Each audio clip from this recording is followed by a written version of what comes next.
like a Hellcat.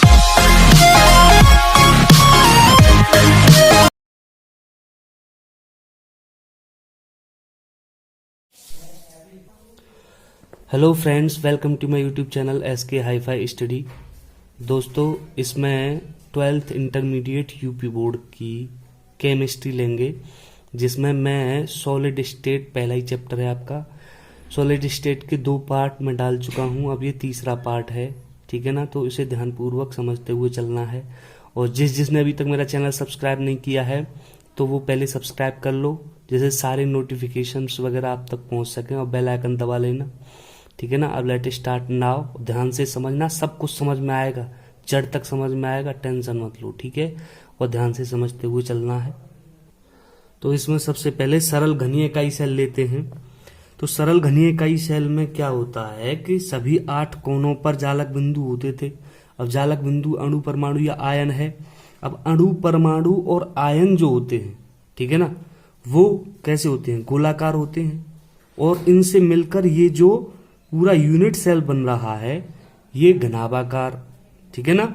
तो यानी ये जो पूरा यूनिट सेल है, इसकी जो लंबाई है वो तो a हो गई, ठीक है ना। और ये जो परमाणु हैं ये गोलाकार हैं, ठीक है ना। इनकी जो त्रिज्या हो गई वो r हो गई। तो अब इसमें a में और r में हमें संबंध बताना है। तो सरल घनीय के लिए एक अगर हम फलक को ले लेंगे, ठीक है ना, तो ये फलक कैसी है? घनाकार है ना, घन आकार, ठीक है ना। मतलब सॉरी, ये फलक कैसा है? वर्गाकार। और ये पूरा घन है, तो इसकी जो फलक है वो वर्गाकार हो गई। तो यानी एक जो परमाणु है वो यहाँ रखा है, एक परमाणु यहाँ रखा है, इस तरीके से। ये तो अलग अलग मैंने इस वजह से दिखाया है क्योंकि आपकी समझ में आए कि ये इस तरीके से यहाँ पर कण होते हैं। अब ये इसकी त्रिज्या भी r, यहाँ से यहाँ तक इसकी त्रिज्या भी r, और इसकी जो पूरी लंबाई है, इकाई सेल की लंबाई a है, ठीक है ना। तो यानी सरल घनीय इकाई सेल के लिए a और r में संबंध क्या हो जाएगा? जो a है वो 2r के बराबर हो जाएगी, नहीं? तो इनके ऊपर क्वेश्चन भी आते हैं, ठीक है ना। जैसे सरल घनीय इकाई सेल की लंबाई दे दी, उसकी परमाणुओं की त्रिज्या पूछे, या परमाणुओं की त्रिज्या दे दी तो उसकी लंबाई पूछे, इस तरीके से क्वेश्चन आते हैं। तो अब दूसरा जो है वो हम लेंगे फलक केंद्रित इकाई सेल। आई होप ये सरल घनीय के लिए समझ में आ गया होगा। तो अगला देखते हैं, चलो। अब फलक केंद्रित इकाई सेल में जो जालक बिंदु होते हैं वो 8 कोनों पर और सभी फलकों के केंद्रों पर होते हैं, ठीक है ना। 8 कोनों पर और सभी फलकों के केंद्रों पर, एक इधर एक उधर, यानी 6 फलक होती हैं, 6 फलकों के केंद्रों पर होते हैं, ठीक है ना। अगर हम, ठीक है ना, इसका जो एक सरफेस है, इसका जो एक परत है, अगर हम इसको अलग ले लें, ठीक है ना, तो जैसे हमने ले लिया इस तरीके से इसके सरफेस को, तो एक यहां पर है, एक यहां पर है, एक यहां बीच में है, एक यहां पर है, और एक ये यहां पर। ये अंतरा आणविक दूरी है, बहुत ही नेगलेक्ट है, एक दूसरे से मिले हुए हैं ये, ठीक है ना। तो यहां से यहां तक की त्रिज्या r, और ये पूरा वृत्त है तो इसकी त्रिज्या है तो गोलाकार ही, लेकिन ये सर्कल हो गया, तो ये r और r यानी ये 2r हो गया, और इसकी भी त्रिज्या कितनी हो गई? r।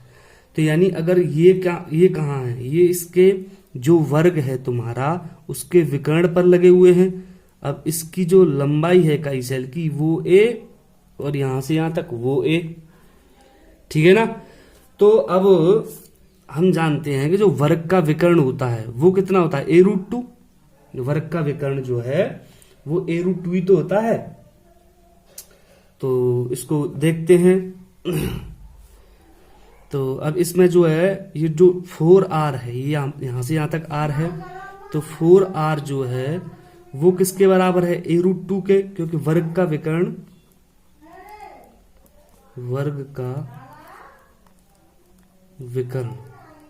पाइथागोरस से निकल आता है a² + a² अंडर रूट में, तो 2a², तो a बाहर आ जाएगा, a √2 आ जाएगा, a√2।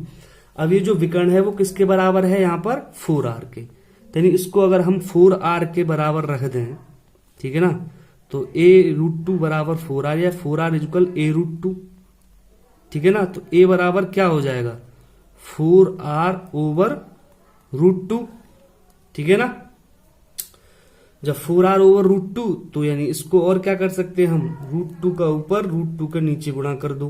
तो √2 और √2 का गुणा 2, 2 से ये 2 बार कट जाएगा तो 2√2r आ जाएगा। ए और आर में संबंध क्या आ जाएगा, ए बराबर 2√2r। तो इसको भी ध्यान रखना है। उसमें क्या था, ए बराबर 2r, सरल इकाई सेल में क्या था, ए बराबर 2r, इसमें क्या है, ए बराबर 2√2r।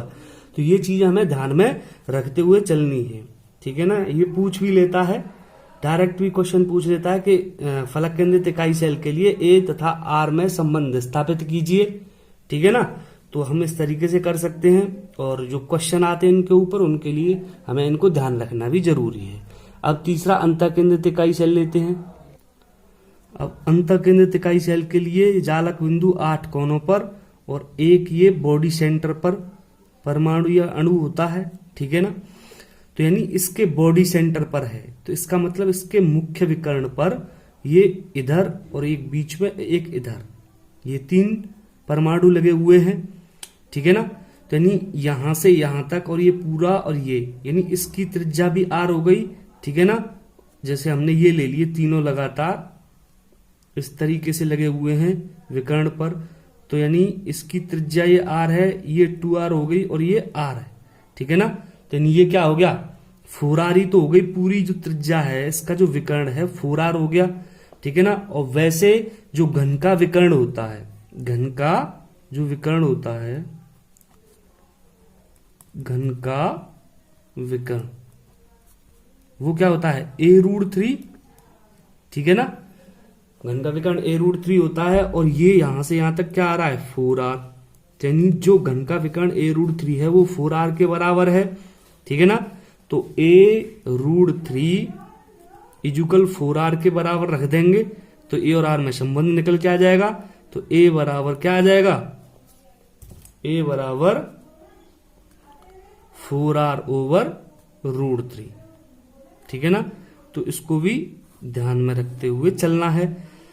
अंतःकेंद्रित इकाई सेल के लिए ये a बराबर 4r/√3 निकल के आया। उसके लिए क्या था, यानी जो फलक केंद्रित था a बराबर 2√2r आया था और अंतःकेंद्रित के लिए a बराबर 2r आया था। तो इनके ऊपर जो क्वेश्चन आते हैं, ठीक है ना, उनको भी हम देखेंगे। पहले इनका पूरा मैटर तैयार करते हैं, ठीक है ना। तो पहली जो वीडियो नहीं देखी उनको भी साथ साथ देखते चलना, मतलब उनको भी देखते रहना और इसको देखना, ठीक है ना। अब आगे चलते हैं इसमें।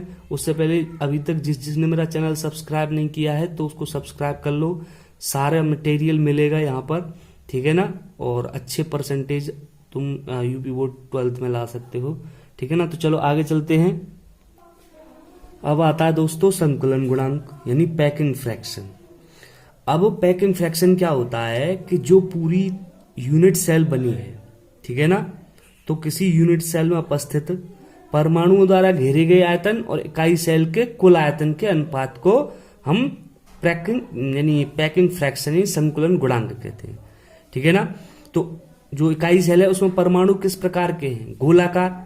तो इसके लिए हमें गोले का आयतन पता होना चाहिए, कितना होता है 4/3 πr³ होता है। और इकाई सेल कैसी है, घनाकार है, ठीक है ना। तो घन का आयतन कितना होता है a³, ठीक है ना। अब सबसे पहले हम सरल घनीय इकाई सेल के लिए लेंगे, ठीक है ना। तो सरल घनीय इकाई सेल,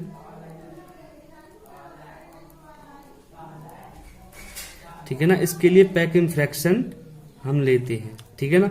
तो इसके लिए पैकिंग फ्रैक्शन यानी जो संकुलन गुणांक है, तो संकुलन गुणांक क्या होता था, मैंने क्या बताया था, इकाई सेल में उपस्थित परमाणुओं द्वारा घेरे गए आयतन।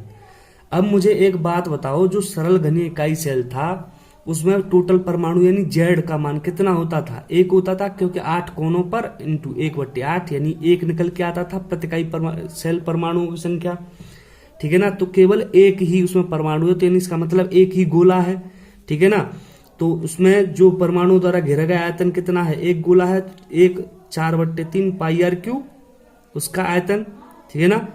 अब इकाई सेल कैसा है, घनाकार, तो उसका आयतन क्या है a³, ठीक है ना दोस्तों। अब देखो, अब ये 4/3 पाई आर क्यूब। अब सरल घनीय के लिए ए और आर में मैंने संबंध क्या बताया था, ठीक है ना, क्या बताया था, ए बराबर 2r, ए बराबर 2r बताया था।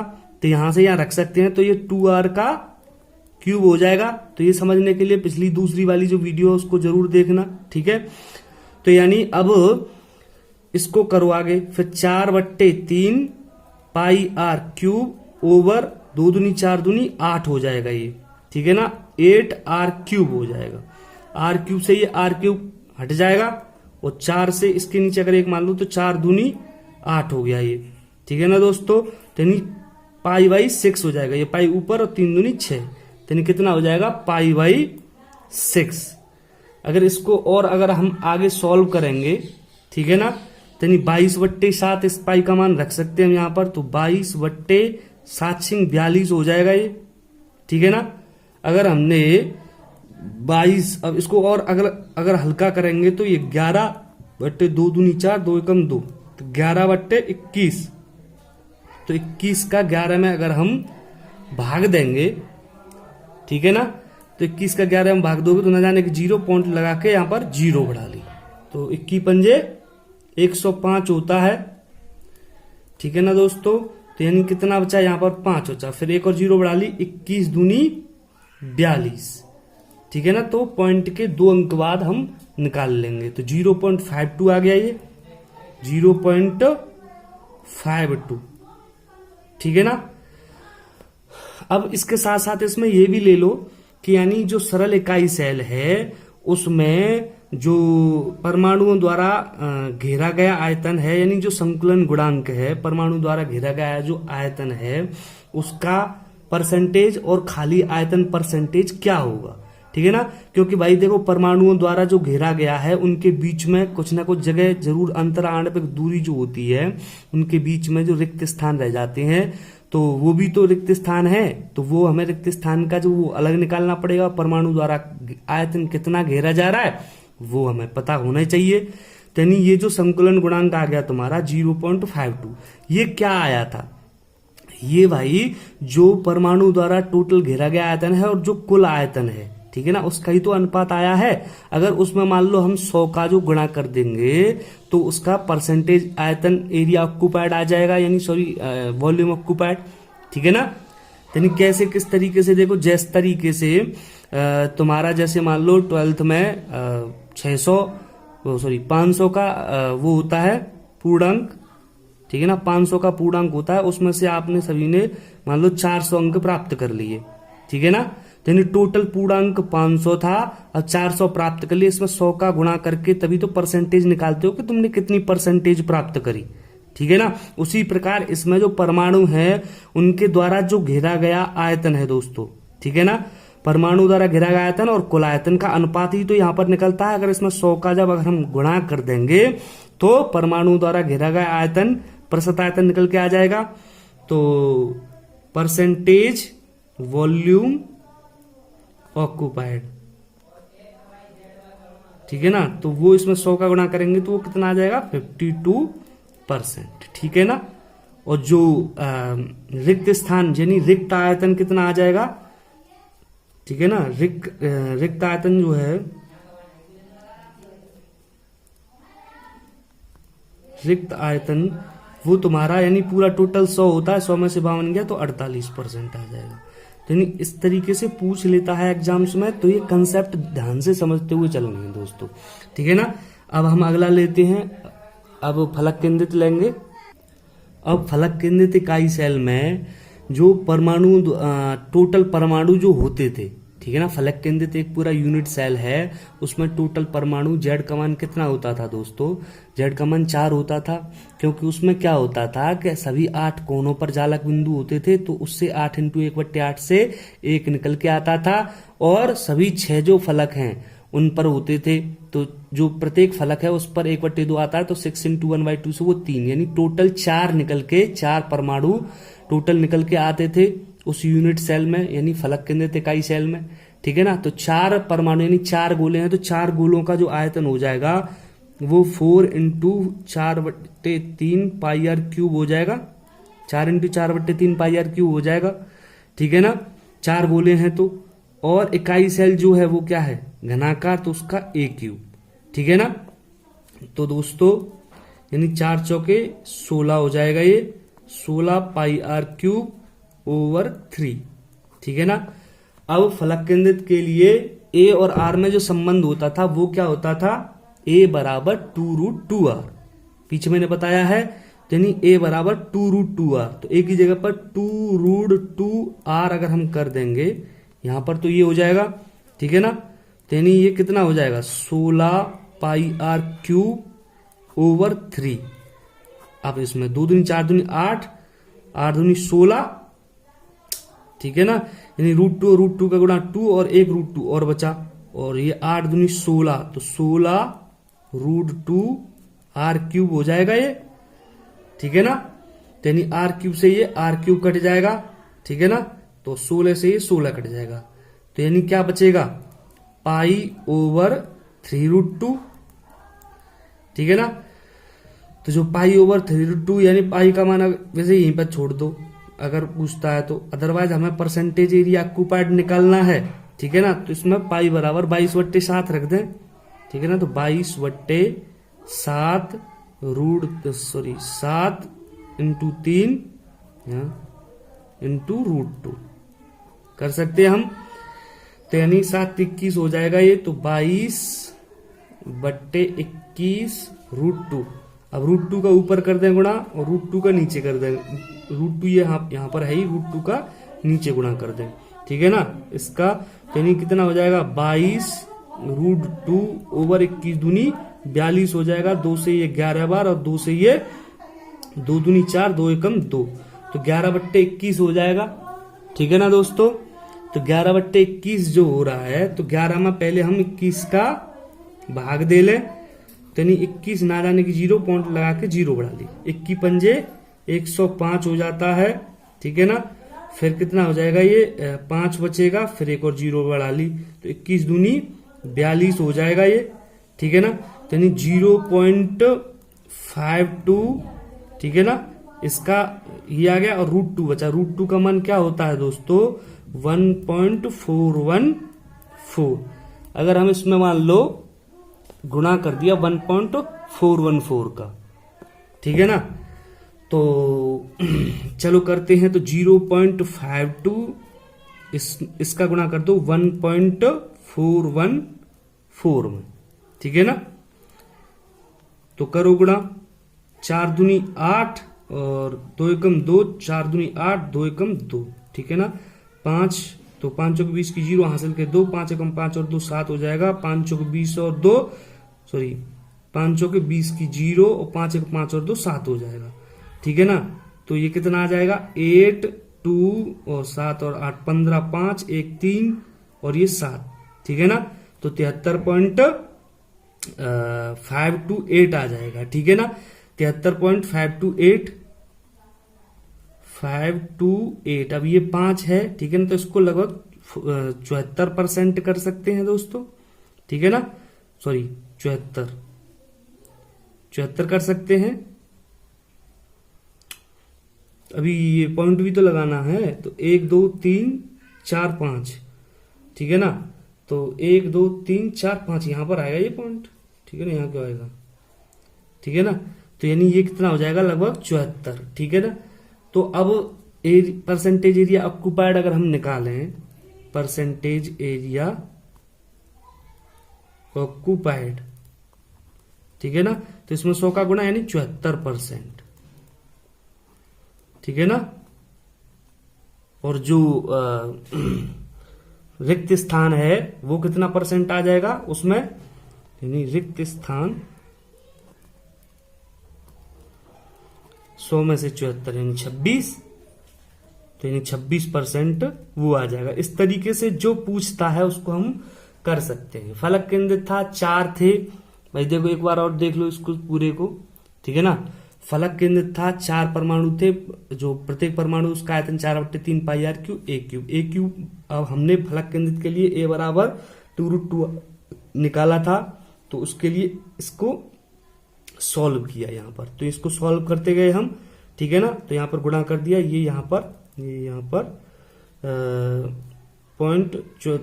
आ गया था 0.74, ठीक है ना। और ये 74% इसका, ये जो 74% है इसका जो परसेंटेज एरिया ऑक्यूपाइड, और ये रिक्त स्थान 26% आ जाएगा, ठीक है ना। तो इस तरीके से आई होप ये समझ में आया होगा। अगर समझ में नहीं आया हो तो उसको रिवाइंड करके दोबारा देखना तो समझ में आ जाएगा आई होप, ठीक है। तो फलक केंद्रित के बाद हम अंतः केंद्रित इकाई सेल लेते हैं। चलो, अब अंतः केंद्रित इकाई सेल में जो पैकिंग फ्रैक्शन होगा, ठीक है ना। तो अंतः केंद्रित इकाई सेल में टोटल परमाणु कितने होते थे? 2 होते थे, क्योंकि एक बॉडी सेंटर पर परमाणु होता था, उसका पूरा हिस्सा आता था, और 8 कोनों पर तो उससे एक बन जाता था। यानी उसमें प्रति इकाई परमाणु की संख्या 2 होती थी। तो यानी 2 गोले बन गए, यानी 2 × 4/3 πr³, ठीक है ना। क्योंकि जो संकुलन गुणांक होता है, पैकिंग फ्रैक्शन होता है, वो क्या होता है? परमाणुओं द्वारा घेरे गए कुल आयतन, वो इकाई सेल का कुल आयतन। अब इकाई सेल क्या है? घन, तो घन का कुल आयतन AQ, ठीक है ना। तो अब इसको करते हैं तो ये कितना हो जाएगा? 8/3 πr³, ठीक है ना, ओवर। अब जो अंतः केंद्रित इकाई सेल है उसमें A और R में संबंध क्या होता था दोस्तों? 4r/√3, A बराबर 4r/√3, तो यहां पर रख दें तो 4r/√3 का होल क्यूब हो जाएगा ये, ठीक है ना। तो ये कितना हो जाएगा? 8 πr³/3 ओवर 4 × 16 = 64, ठीक है ना, r³ ओवर ये √3 × √3 3 और 1 √3 और बचेगा, तो 3√3 आ जाएगा। r³ से ये r³, सॉरी पाई नहीं है, r³ कट जाएगा, ठीक है ना। तो इसको चलो सॉल्व करते हैं और आगे, यानी इस ये ऊपर पहुंच जाएगा 8 × 3√3 पाई ओवर नीचे कितना आ गया?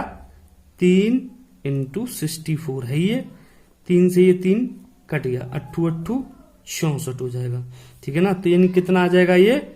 π√3/8, ठीक है ना। अब जो पाई का मान होता है वो क्या होता है? 22/7 होता है, 22/7, ठीक है ना। और यहां पर क्या है? ये √3 और यहां पर ये 8 है, ठीक है ना। तो रख दिया, तो 2 से ये 11 बार कट जाएगा और 2 से ये 4 बार कट जाएगा, तो कितना हो जाएगा? 11/7 चौके 28√3, ठीक है ना। तो अब 11 में हमने मान लो हमने ये 11 में 28 का चलो भाग देते हैं, ठीक है। तो 11 में 28 का हमने भाग दिया, ना जाने की 0 पॉइंट लगा के 0 बढ़ा ली, तो 8 × 3 = 24, 8 × 6 = 32, ठीक है ना। तो 28 × 4, 8 × 6 = 32 के 2 हासिल के 3, 4 दूनी 8, 9 10 11, 112 ज्यादा जा रहा है, 4 बार तो 3 बार लेंगे, चलो ठीक है ना। तो 8 × 3 = 24 के 4 हासिल के 2 और 3 दूनी 6, 6 और 2 8, यानी 84, 84 हो जाएगा ये, ठीक है ना। 10 में से 4 गया तो 6 बचा, यहाँ बचे 10 में से 8 गया 2, 26, ठीक है ना। फिर एक और 0 बढ़ा ली, तो फिर 2, 28, 280, 9 बार समथिंग नहीं जाएगा, 9 बार नहीं, ये आ जाएगा 8 बार, ठीक है ना। यानी कितनी बार चलाएगा? 8 बार, यानी ये 0.38 × 1. अब ये √3 की वैल्यू क्या होती है? 732, ठीक है ना। अगर इसको सॉल्व करोगे दोस्तों तो ये कितना आ जाएगा? 0.68 आ जाएगा, सॉल्व कर लेना, ठीक है ना। और इसका जो परसेंटेज एरिया ऑक्यूपाइड है, ठीक है ना, परसेंट निकालेंगे एरिया ऑक्यूपाइड, तो 68% इसका एरिया ऑक्यूपाइड आ जाएगा। और फिर खाली जो एरिया आएगा, सॉरी खाली जो वॉल्यूम आएगा, अभी ये 3D फिगर है, 3D चल रहा है, तो उसमें वॉल्यूम अगर 2D फिगर होता तो एरिया आता, ठीक है ना। तो 68% वॉल्यूम ऑक्यूपाइड हो गया और रिक्त स्थान 32% हो जाएगा, ठीक है ना।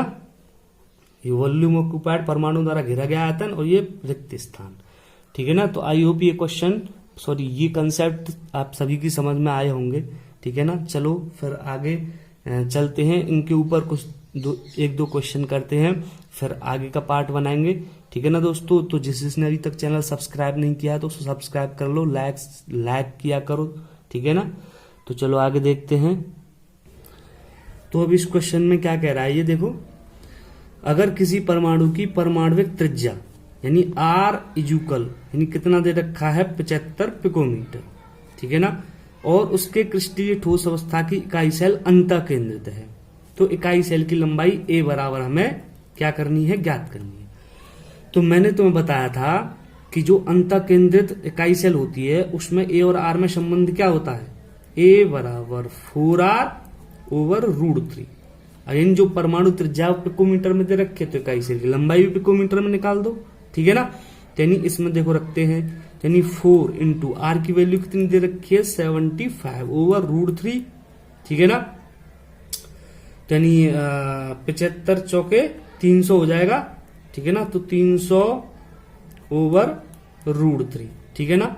अब √3 का ऊपर नीचे और गुणा करना, परमीकरण कर लें इसका, ठीक है ना, तो ये क्या हो जाएगा 300√3/3, यानी इससे 100 बार कट गया तो कितना आ जाएगा 100√3 पिकोमीटर। या फिर अगर √3 का मान रख दोगे तो 100 इंटू √3 की वैल्यू 1.732 होती है दोस्तों, ठीक है ना।